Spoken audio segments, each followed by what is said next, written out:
Awas, hati-hati.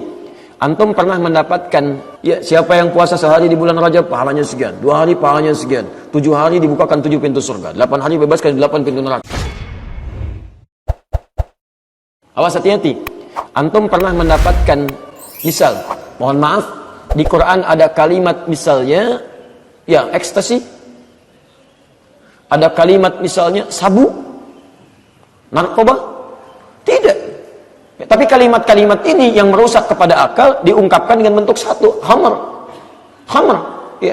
Misal, kalau Anda buka pertama kali Quran surah kedua Al-Baqarah ayat 219 posisi paling kiri sebelah bawah, yas'alunaka 'anil khamri wal maisir.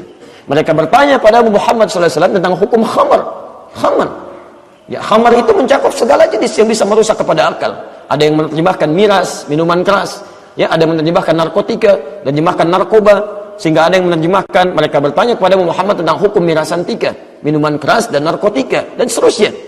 Nah, jadi kalimat-kalimat ini secara spesifik tidak dijelaskan dalam Al-Quran, tapi dalam hadis nanti dirinci apa saja yang bisa membuat, ya, akal kita kemudian menjadi terpengaruh, rusak di dalamnya, kesadaran kita terganggu, maka hukumnya masuk dalam kategori hukum haram. Paham?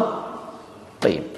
Jadi di sini ada kalimat Rasul, termasuk bila di Quran Anda temukan kalimat Rasul, ini artinya dalam menafsirkan Al-Quran kita mesti melihat bagaimana keterangan Rasulullah SAW. Sekaligus menepis anggapan sebagian orang yang tidak mau belajar hadis, pengennya Quran aja.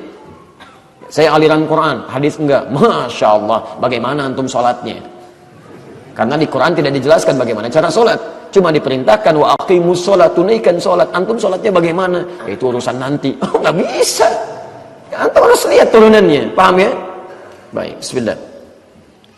Manahallahu wa rasuluhu anhu fil kitab was sunnah.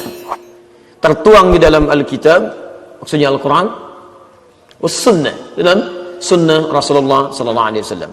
Jadi yang dimaksud pembahasan larangan ini, yang ditegaskan oleh Allah dan Rasul, itu yang tertuang dalam Al-Quran dan Sunnah. Jadi kalau ada larangan-larangan misalnya tertuang bukan dalam kitab ini, atau tidak sama dengan yang tertuang dalam Al-Quran dan Sunnah, walaupun penjelasan dan sebagainya, tapi keluar dari ketentuan Al-Quran dan Sunnah, itu boleh tidak kita gunakan. Jelas ya? Boleh tidak kita gunakan. Awas, hati-hati. Ya. Dan termasuk mohon maaf, anjuran-anjuran kebaikan itu, kadang-kadang ada anjuran-anjuran yang kita dengar, tapi tidak harus kemudian kalimat umumnya muncul di Quran atau di Sunnah. Kalau di Quran jelas disebutkan sebagai ayat, kalau di Sunnah jelas disebut sebagai hadis. Kadang-kadang ada anjuran-anjuran yang sebetulnya nggak ada di Quran, nggak ada di hadis. Cuma pengembangan-pengembangan dari pemikiran, maka tidak harus disebut sebagai hadis. Ya, di situ sering muncul hadis palsu karena nggak bisa dibedakan mana kata-kata mutiara, mana anjuran Al-Quran, mana anjuran hadis. Ya, misal saya beri contoh. Pernah dengar kalimat ini? Makan saat lapar, berhenti sebelum kenyang. Pernah dengar? Makanlah saat lapar, berhenti sebelum kenyang. Itu Masya Allah. Sampai pernah ditulis buku, artikel, dijelaskan. Ini hadis Nabi, manfaatnya begini-begini. Itu bukan hadis Nabi, Pak. Hadis palsu. Betul. Bahkan saking palsunya, di kitab hadis palsu aja nggak ditemukan. Betul, nggak ditemukan. Itu cuma ada di kitab karangan Syekh Imam Jalaluddin As-Suyuti. Namanya Ar-Rahmah fi Tibbi wal Hikmah. Dan disebutkan kisahnya, itu bukan bagian dari hadis. Ada kisah dengan 4 orang dokter itu. Kisahnya cukup panjang. Itu ditemukan di kitab kami yang menyoal hadis populer itu. Banyak. Termasuk mohon maaf, jangan juga seseorang mengajak orang lain untuk berbuat baik, memberikan kalimat-kalimat, lalu dia katakan itu hadis, itu nggak boleh. Dosa hukumnya sekalipun Anda mengajak pada kebaikan, tapi dengan cara yang salah.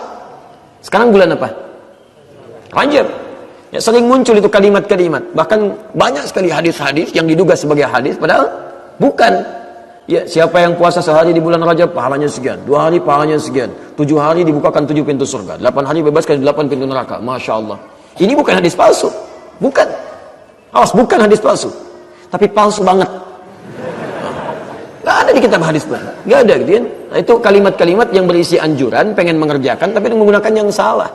Ya, jadi gak usah menggunakan hadis yang salah, bahkan gak ada hadisnya. Ada hadis tentang anjuran puasa di bulan-bulan Al-Haram. Ada hadisnya gitu kan. Dan itu sangat dicintai oleh Allah. Puasa yang dicintai oleh Allah dan Rasulnya selain bulan Ramadan, itu di bulan-bulan Al-Haram.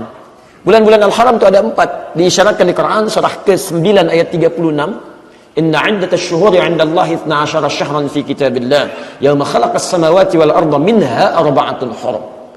Awas. Sungguh jumlah bilangan bulan dalam setahun ada 12 bulan.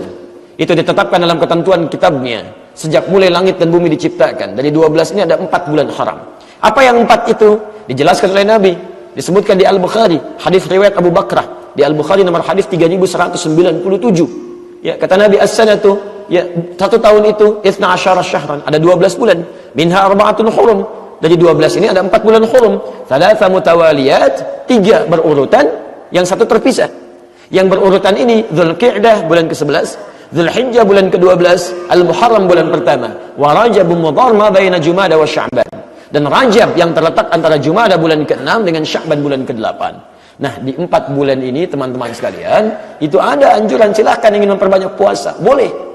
Ya, jadi tidak harus dikhususkan di Rajab. Silahkan misalnya Dzulqa'dah boleh puasa, kemudian Dzulhijjah selain hari rayanya boleh puasa, kemudian Al-Muharram boleh puasa. Jadi kalau Anda tanya, bolehkah puasa di bulan Rajab? Boleh. Dan tidak harus dibatasi, silahkan.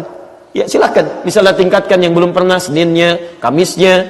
Kalau sudah Senin Kamis, tambah dengan Ayamul Bidnya. Sudah lewat, tambah dengan puasa Daudnya. Boleh, silahkan. Ya, sehari puasa, sehari tidak.